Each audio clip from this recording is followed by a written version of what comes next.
What's up, guys? George back again to do another episode of Nerd Alert. This one I'm gonna have a couple new toys I picked up, a bunch of Blu-rays from Black Friday this year, 2015, and a bunch of comics and some new magazines. So anyway, not too much on the Black Friday front this year as far as movies go. However, Best Buy had all their James Bond films on Blu-ray for $3.99. So after Turkey Day that night, after we ate dinner, I hopped on to BestBuy.com. Turns out they had already put them up on sale, so I missed out on a couple. But I did get 10 of them.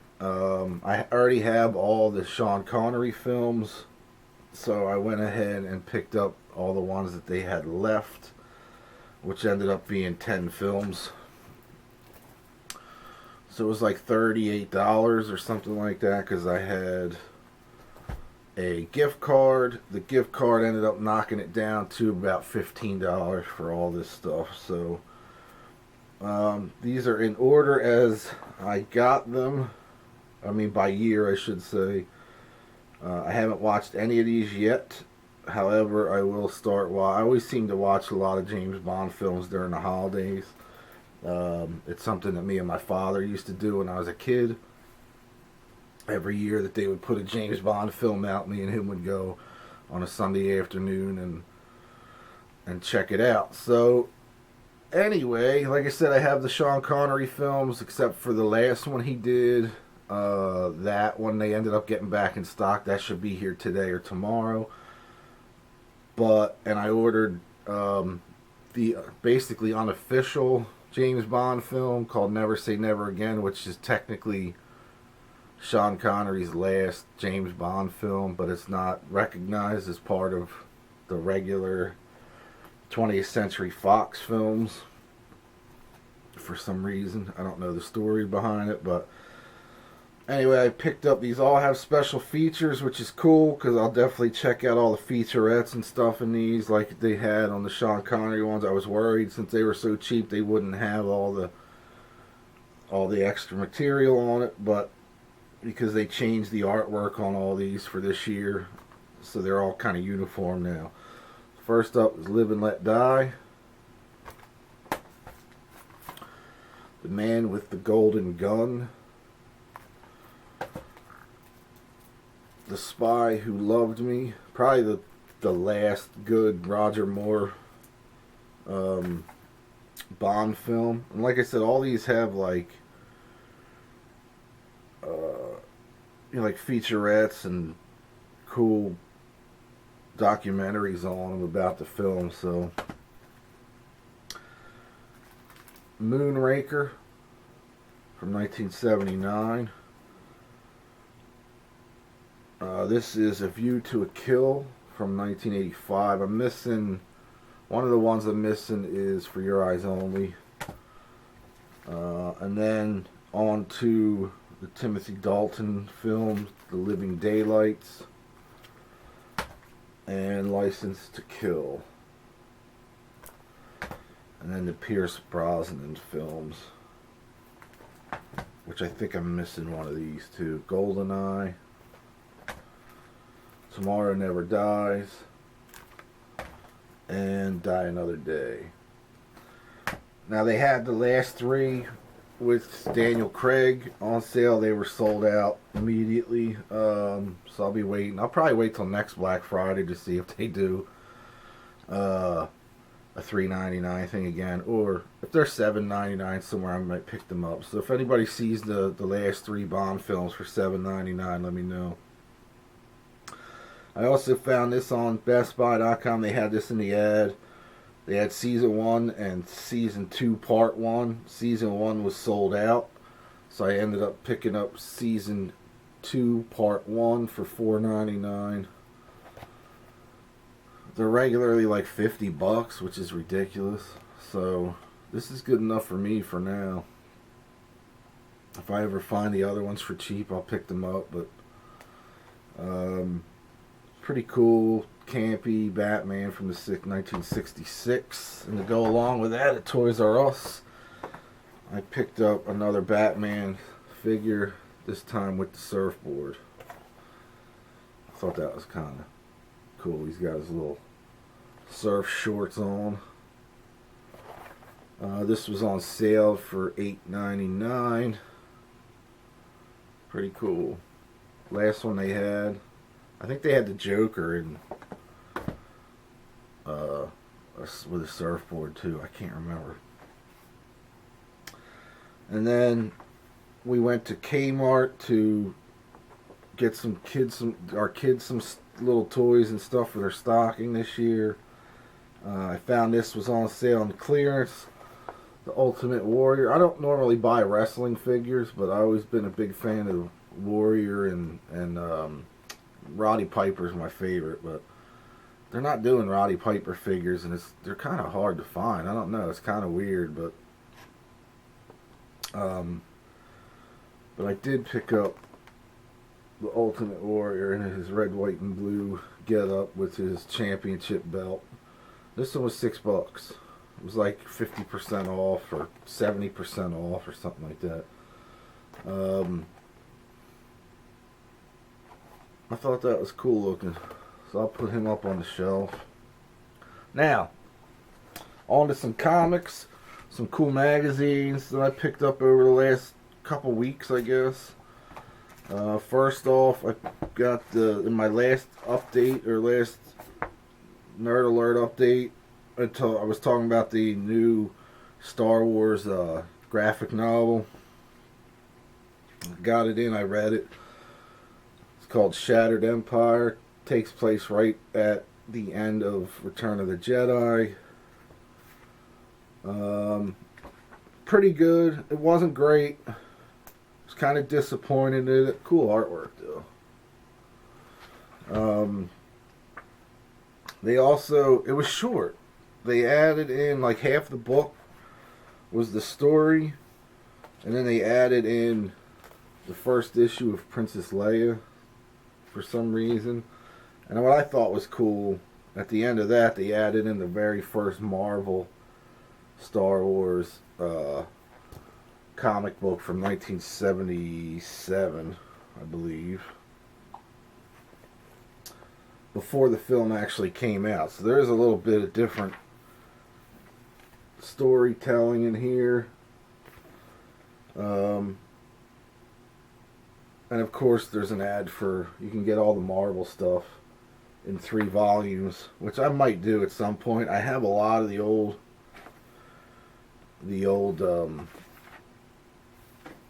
Marvel Star Wars comics, but I don't have them all, and they're not in order, so I might check out at least the first one. But I thought that was cool, they put that in there.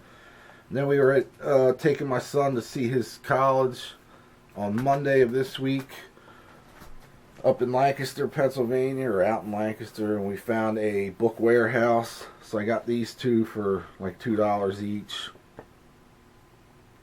Star Wars: A Shattered Hope. I didn't realize this is volume 4, but I guess there's obviously 3 other volumes. Artwork in this is kind of cool. I like that a lot. I thought that was really killer looking. The main artwork in it was just okay. The story, obviously I have to pick up the other ones or find the other ones at least online, which I probably won't do, but for, you know, because they're not going to be $2, so pick that one up. And From the Ruins of Alderaan, I pretty much stick with the graphic novels. That's a cool picture.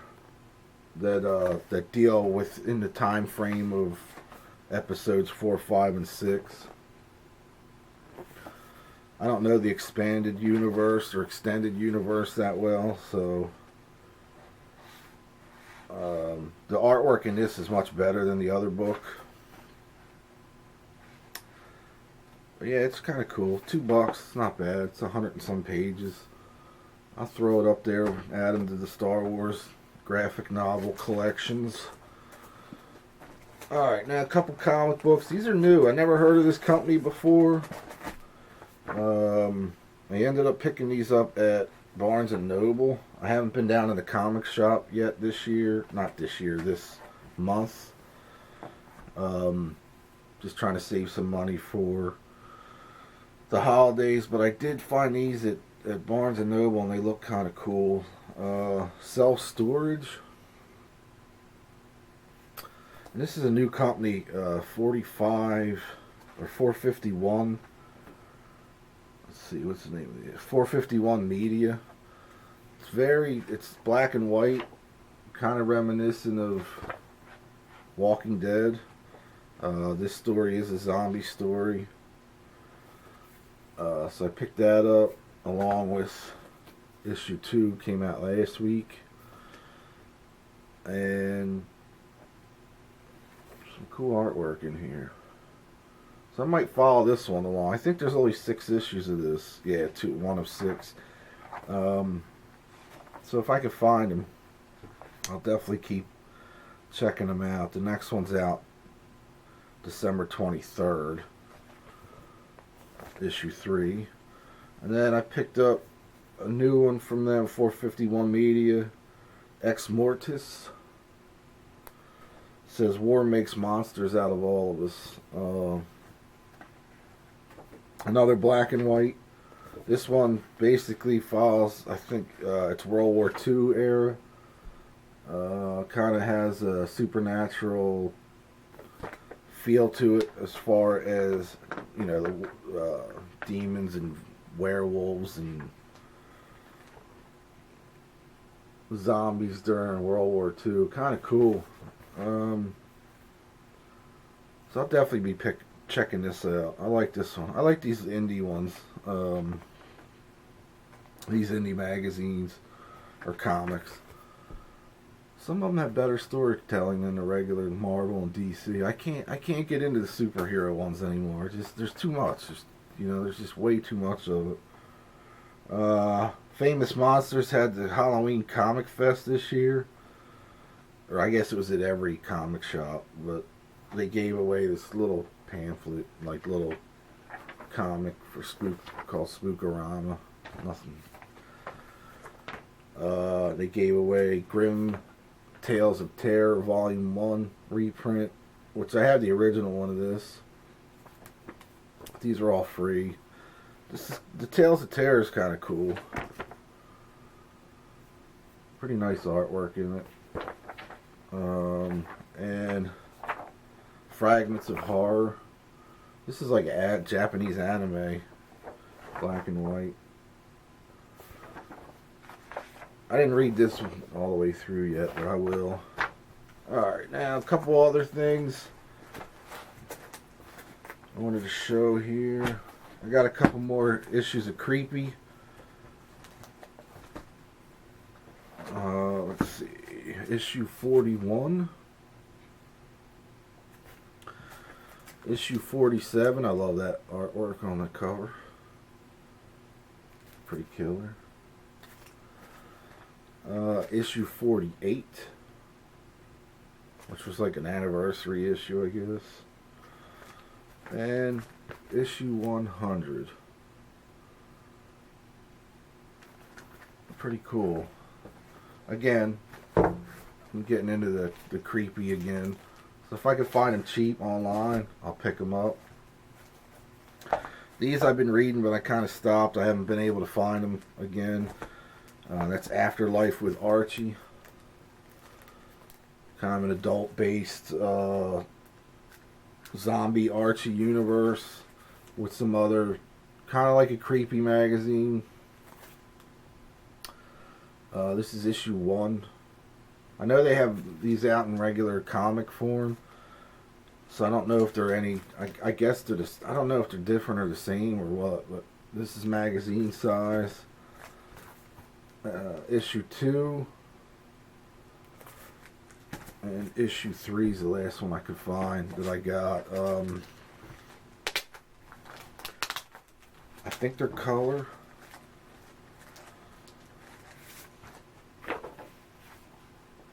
Yeah, they're in color. There's just small tale, like a horror anthology magazine. Reprints some old, like from the vault stuff it's called, with, it's pretty cool.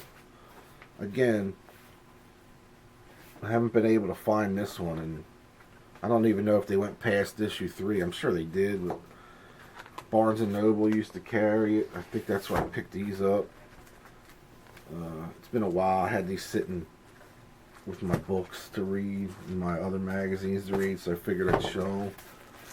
So let me know if anybody else knows about the Afterlife with Archie magazine, not the comic, the actual magazine. Let me know if it went past issue 3. On to some horror stuff. Got the issue 99 of Scary Monsters, which I mentioned in the last update. This one is dedicated to Christopher Lee's death. Again, it looks like the next issue out after the first of the year. Issue 100 is going to be their last issue. Great magazine if you like old school monster shit. It's like 200 pages or 180 pages every month. Or every issue, I should say. Comes out 4 times a year. Really cool. I'm going to miss it. I mean, you know, I read these things usually from cover to cover. So I'm hoping, like, he changes his mind and you know, continues it after 100. But it's cool. And it's always cool to keep. And, you know, they're not kind of magazine you just throw away like fucking Sports Illustrated or People or whatever. I mean, there's stories in here they can always go back to and read. The pictures in here, old promo pictures from the old monster films. Really cool magazine. I'm going to miss it a lot. Got the new issue of Horror Hound, which is dedicated to Wes Craven. And for our vinyl junkie friends that are watching, like I am, there's a whole segment of Halloween music albums. The Sounds of Halloween. From the 60s and 70s, mostly 60s. Peter Pan Records, Halloween story, or horror soundtrack stuff. And collecting horror vinyl, old school horror vinyl, old soundtracks. And what's really killer too, they continue on with modern vinyl with all the horror soundtracks. Again, to my vinyl friends that are watching this from the VC, you'll be looking through here going, I'm going to spend $300 on horror vinyl, because I know there's a few things in here I'm going to be looking for. But Killer Magazine, they did a piece on Krampus this month, the Groovy Ghoulies, which is cool. And again, you know, Wes Craven. So this was just out in shops, I think last week or the week before. Really killer. My favorite horror magazine by far.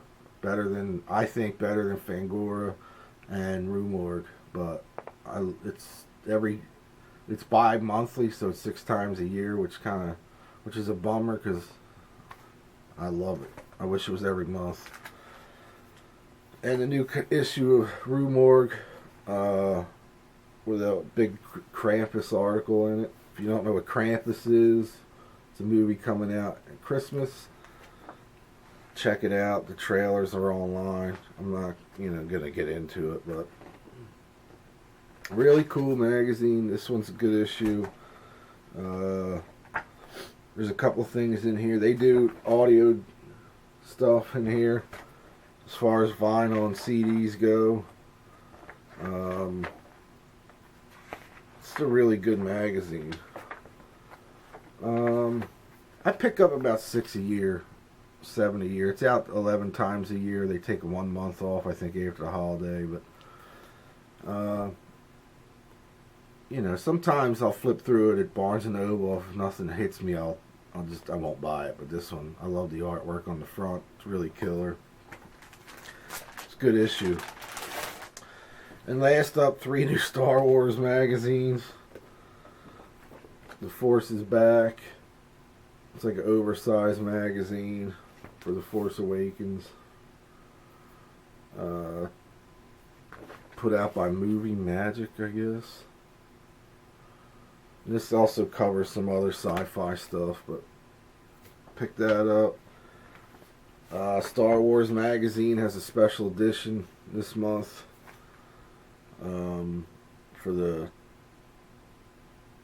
it's a 2016 from the Best of the Star Wars Insider magazine. So I picked that up. I think this came out 2 weeks ago. This was pretty good. And then this week, this came out, A Complete Guide to Star Wars Collectibles from Beckett Entertainment. And it's basically like has all the old school Star Wars shit in it, that's the stuff I dig. Nothing real modern in here. All first 3 movies, or episodes 4, 5, and 6. And then in the back it has kind of like a pricing guide for cards and I think toys. Mostly cards, I guess, it looks like. Yeah, mostly the trading card stuff, but it was cool to see all the pictures of the old shit in here. Anyway, that's it for this episode. I'll be doing probably one. I don't know if I'll be doing one now between now and Christmas. Doubt it, so we'll see. But anyway, new vinyl LP update is coming hopefully this weekend. And I haven't picked up many new CDs, so new LP update is coming soon. So if you dig this video, give it a thumbs up or share it, and I appreciate it. And I'll talk to you all soon. Peace.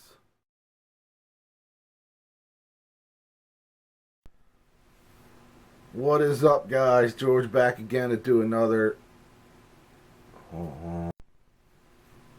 What is up, guys? George back again to do another episode of Nerd Alert. The first one did okay, so I'm going to keep going with it for a little bit. So this is episode 2. I'm a fucking idiot. What's up, guys? George back again to do another episode of Nerd Alert. This is episode number 2.